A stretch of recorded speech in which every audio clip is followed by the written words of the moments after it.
Good evening. You're all doing well today. We're learning Maseches Nedarim Daf Samech Gimel, and we're starting 4 lines from the bottom on Samech Beis Amud Beis.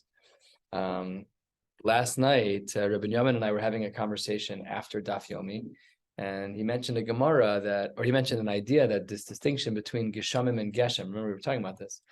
And I made a comment, which was 100% wrong. All I needed to do is read one more line in Shas to realize how wrong I was. No, why would there be a distinction between Geshamim and Geshem? With that as the background, let's start with today's Gemara. The Gemara says, quoting from our Mishnah, that Ad ha-Geshamim, Achiu Geshamim, if a person makes a neder like that about the rains, Ad sheterid revia shniya, machlokes, the Tanna Kama holds that until the time that the second rain actually drops. In Rashbag Omer, it's not the time that the rain actually drops.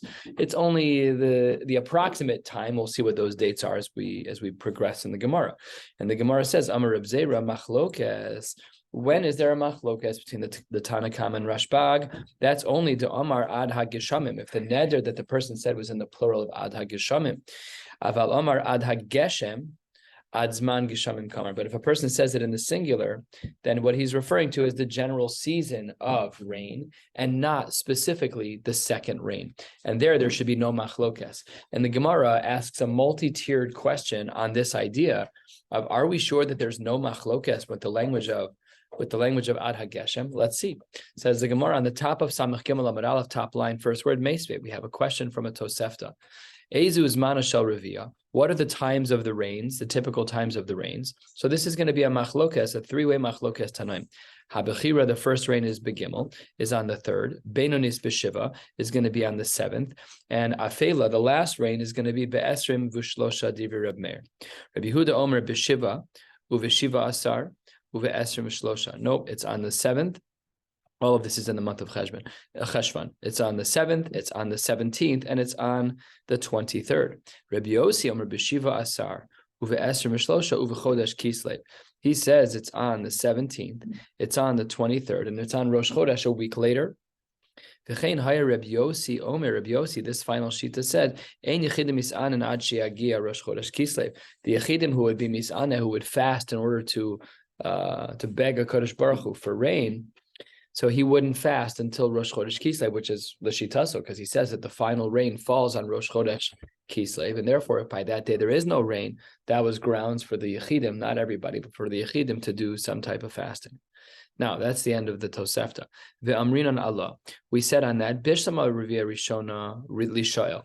I understand why we need 3 times. The first time that we need it is to teach us Lishoel. Take a look at the Ran, about 2 inches below where we are. Lishol, the same Talumater Livracha Bevirchas Hashanim. The reason why we needed the Mishnah to articulate when the first rain was supposed to show up is because that's when we start saying the same Talumater Livracha. A whole diyun about today, about what we're doing now. We started in a weird time, December 4th, 5th, very odd Chutz La'arzman. Okay. Amrin Allah, we said that we know why we have the first one.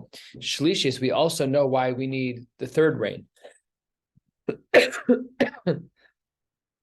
That is lehisanos, so that the tzaddikim, the people who are a little bit more righteous, they can do some fasting. But the problem is, elishniya lamai. Why is it that we need? Why is it that we need to have the second rain? So says the Gemara of Amar Reb Zera linoder. The reason we need that is because of a noder, that if a person makes a neder that they're not going to rain, that second rain, the middle of the 3 rains, was to tell a person that they're fasting, that their neder ends at that point. Baruch atah Adonai Eloheinu melech haolam she'akol nihya b'dvaro. And the Gemara says, "V'amrinan Allah," and on that we said, "Kiman azla hadatanya." On this whole Tosefta that we learned, we asked the following question: who holds like the following brisa? Rashbag Omer Geshamim sheyardu shiva yamim ze'achar zeh atamona b'hen revia rishona v'shniya. This is what the brisa says: if you have 7 straight days of rain, how do you count those days? It's not 7 rains. There only are 3 halachic rains. How do we view those moments of rain, those 7 days of rain? The Gemara says, "Atamona b'hen revia rishona v'shniya." They count as the first rain and the second rain, 7 days straight. Kiman, who is this like? It's ki Rabbi Yossi.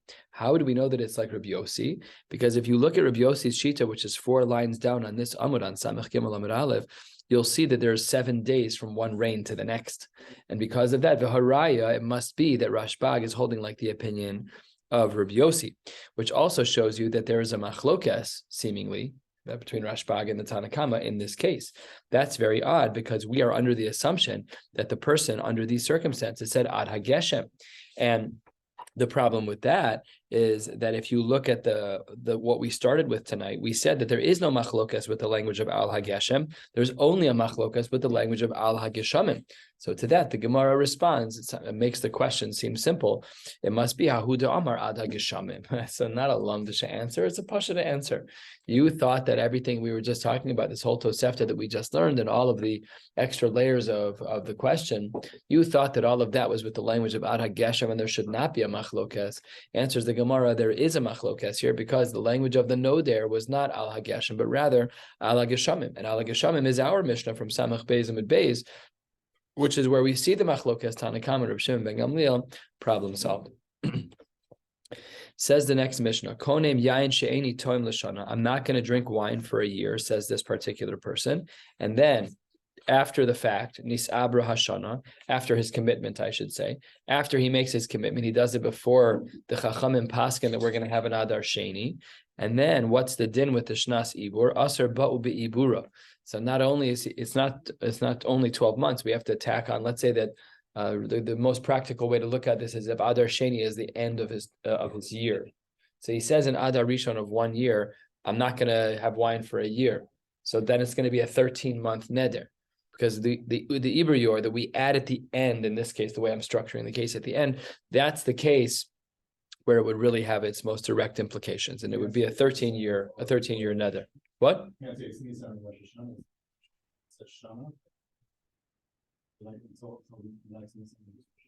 Oh, so that we saw earlier, the language of Shana Zu. So these are subtle. Again, it's hard to appreciate this, but that would be the answer. Remember, we saw Hayom. We saw these distinctions of Hayom and Yom Zu. So those distinctions are the answer to that question. Again, I don't remember which one's which, but that is the answer to the question. The Gemara says 2/3 of the way down the Mishnah, actually, if a person says Ad Rosh Chodesh Adar, if a person says that they're going to not drink wine until Rosh Chodesh Adar, and we know, of course, that when there is an Ibur Yor, we always add that as an Adar Sheni. So what's our standing assumption when a person says the word Adar? That's Ad Rosh Adar Rishon. That only applies until Rosh Chodesh Adar Rishon, and then your whole neder is over. Ad Sof Adar. What if a person says that their whole neder that they're making is until the end of Adar? Are we machmir and say the end of Adar Sheni instead of Adar Rishon? Says the Gemara, no. Ad Sof Adar Harishon. In other words, it seems to be, and the Gemara calls this out right away, 8 lines from the bottom as the Gemara opens on Samach Gimel Amid Aleph. Do you have a star that changes to Sheni?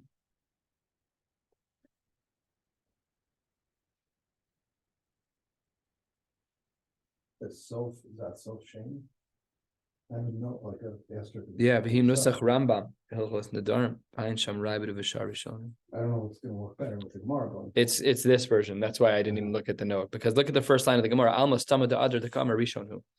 The stama must be Rishon, but then how does the Rambam learn the Gemara? Very difficult, because it seems from when it's a very I didn't catch that. Thank you for calling that out. It's a very significant difference, and I don't know how the Rambam learns the Mishnah based on the first line of the Gemara, because the first line of the Gemara is Alma stama de Adar de Ka'ama Rishonu. We had 2 cases, a reference of Adar. One was Ad Rosh Chodesh Adar, the other was Ad Sof Adar, and both of them seem to be Rishon. How does the Rambam even read the first line of the Gemara? I explained the current version that the Mishnah considers the 2 months of Adar as 1 month. That's where I was at the beginning of Adar implies the start of the first Adar, and the end implies. That doesn't solve. That doesn't solve for the simplicity of the Gemara, that we simply assume that when you say Adar, it's a reference to Adar Rishon. But I mean, it's also that word Ad. That's what all of this is about, is how do we define Ad? If you say Ad Adar, I mean, why would you think it'd be anything else but Adar Rishon? The Rambam thought it was the So, no, not at the beginning. There's 2 cases. The First case, everybody agrees. Right, Ad Rosh Adar. First Rosh Chodesh. But David, there should be no reason that we should switch to Adar Sheni by saying Ad Sof. I'm not arguing one way. Yeah. That's what I'm saying, 1 Adar, and Then it would make sense. But then the Gemara is over. Then the Gemara's inference is that we've learned something from our Mishnah. We learned that Stam Adar is Adar Rishon, and that's not true according to the Rambam. yeah. I'm not being biting. I'm asking the same question that David's raising. It's very odd. Okay, it requires more research than we have time for. Let me just look at one more thing here. What do the Balei HaTosfos say over here? No, that's a little too far. Yeah, he doesn't talk about it. Okay, great question, David. Thank you. And then says the Gemara, under this assumption, almost who it seems to be from our Mishnah, two cases where we say the word Adar with no context. We treated them both like they were Adar Rishon. So if that's true, says the Gemara, Lema Mas Nisan, it must be that our Mishnah is like Rabbi Yehuda. Why? To Tanya, we have a brisa. Tanakama is of the opinion, when a person's writing a shtar and he's talking about Adar Rishon, Kosev Adar Rishon, that's what he should write. Adar Sheni, he should say Kosev Adar Stam, David Reb Meir, the opposite. That's Reb Meir. Our Mishnah is like Rabbi Yehuda. What does Rabbi Yehuda say? Reb Meir Omer Adar Harishon Kosev Stam Adar. Sheni Kosev Tinyan. That's like Tinyana. That's the second word. So it says this is very clear that it seems to be that our Mishnah is only like the Shita of Rabbi Yehuda, because if it was like the Shita of Reb Meir, Stam would have been Sheni. So obviously, B'haraya, it's clear as day. Says the Gemara, it's not so clear. Amar Abaye, 2 lines from the bottom on Samech Gimel Amud Aleph. Afilu Tema Reb Meir. We could even say that our Mishnah is like the opinion of Reb Meir. How can we say that? Our Mishnah said that a Stam Adar is Adar Rishon. Reb Meir said Stam is Adar Sheni. Said the Gemara, Ha de Yada de Me'abrashata, Ha de Lo Yada. It depends. In the case of Reb Meir, when Reb Meir says that Stam is Sheni, that's when we know that there's an Ibrior. But in the year that we don't know that, then the Stam is an Adar. So we could create a distinction, a Chakira between the cases to make it work. The Hatanya and the Mefaresh here points out, Siyua, that this is a helpful. I always wonder why is it that sometimes Rashi does this too? Sometimes it says Benichusa and sometimes it says Siyua. It always says Benichusa except in the Nedarim, no? I've seen Siyua before. No? Outside in the Nedarim? Yeah. I'm almost certain. We've seen it in the Nedarim. For sure. For sure. And we've also seen Benichusa. We just saw one a couple of days ago, I think that was actually in the Ran. Yeah. Like you were showing me yesterday. This Masechta? No, yeah, it is. Well, it's also in a different it's not Rashi. It's not Rashi. It's not Rashi. Maybe it's at the difference between. Could be, but I remember seeing Siyu another. I've asked this question before. Another. Yeah. Well, now I have to look it up. I'm like really curious about. Okay, so it says the Gemara. What's the raya of Hatanya? We have a siyua. Ad Rosh Chodesh Adar. If a person makes that commitment, then Ad Rosh Chodesh Adar Rishon, and Imhaisa Shana Meuberes, and had it been a year of an Ibrior, Ad Rosh Chodesh Adar Sheni. This is a little different than our case, by the way. So this case is showing us like the language of the Rambam that you just pointed out. How does that stem with our Mishnah? Maybe that's why the Rambam felt the need to go in another direction. Septa, Perak Dalet, Tinus, Perak Aleph. Okay, seems that there's a machlokas between the Tosefta. This Tosefta is Perak Dalet, and the Tosefta we started with was there. Okay, fine.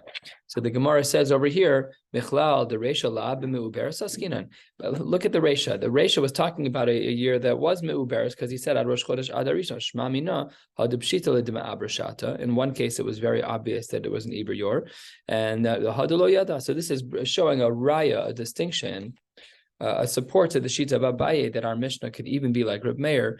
And Reb Meir, when he said that Adar Stam is referring to Adar Sheni, that was talking about when they had already passed, and it was clear they knew from a couple months early that it was going to be an Ibrior. But in a case where we don't yet know, it's the first many months of the year, and we don't yet know if it's going to be an Ibrior. So then Stam Adar is Adar Rishon. Does this work with everything or just Nedarim? What is this? This the way we're handling whether it's Adar Rishon or Sheni. I knew Well, by and large, for mitzvos, we usually look at the second month. That's true. There's a focus,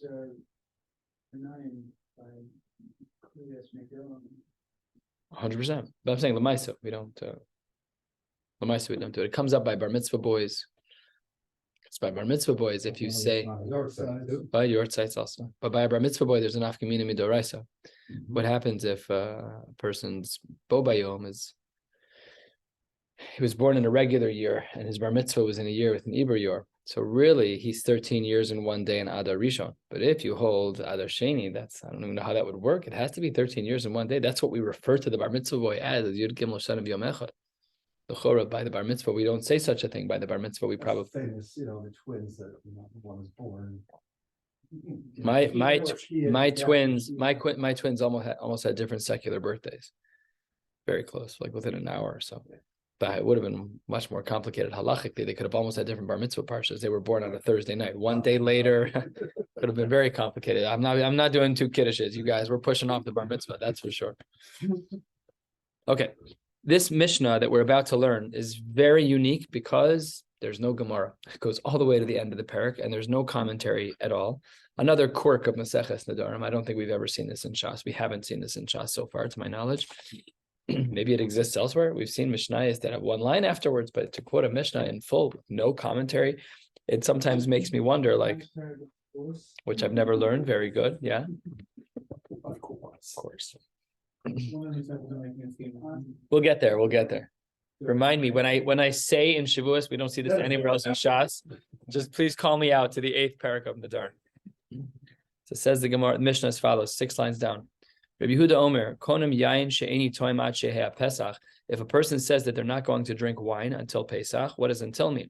Lo niskavin ze ela ad leil Pesach. They don't mean including the Seder night. They mean up to the Seder night, and you can drink that night. Shederach b'nei adam lishtos yain. We factor in societal norms into the neder. If a person's going to say, I'm never drinking wine again this year, they don't mean, that's not what they mean. This is not l'maisa. Most people don't want to avoid doing mitzvos. It's just not normal. Omar konim basar she'eni to'ama ad she'yehei atzom. I'm not going to eat any meat until the fast, till Yom Kippur. What does that mean? Eno aser with the meat. You can still eat meat. Ela ad leile hatzom. Until the night before the tzom, you're allowed to eat meat. Got to get the calories in. Shalonis kabin ze ela ad shosh derech b'nei adam lechol basar. Again, we factor in societal norms when a person is making a neder. Third of the way down, Rabbi Yossi Beno. Rabbi Yossi was the son of Rabbi Yehuda. Rabbi Yehuda was the first person mentioned in our Mishnah. He says, Omer, konem shum, I'm not going to eat garlic, sheni toimat shetei Shabbos. It was a strong custom back in the day. People would eat garlic. Eino aser ela ad leile Shabbos. The whole thing would end by Friday night. Shelo niskavin ze ela ad sha'a shederach b'nei adam lechol b'shum. Rabbi first many years ago sent me, it was actually a fax, which is very rare. He sent me a fax. And it was a custom, I think it was written by the Stipler. I have to look back in my notes now. I have it in my email somewhere. It was a letter from the Stipler for people who were having trouble having children. And he writes there that you need to take garlic and you need to fry it, put it in oil on a frying pan before Shabbos, just a little bit till it's just a little bit brown, and it's a skula for having children. The Gemara says Shum is Marbazera. There's different things like that. Maseches? Yeah.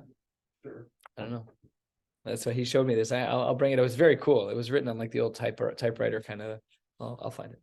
Next, halfway through the Mishnah.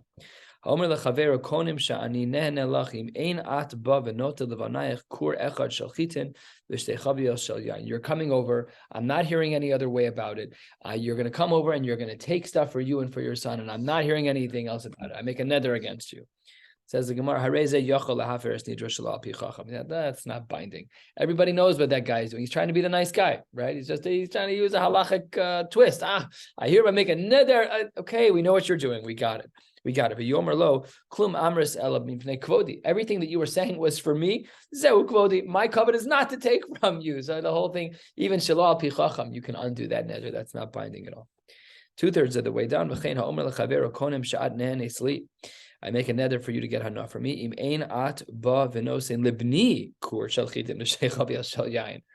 make a neder against you if you don't give me something. Sounds like a little bit of arm twisting.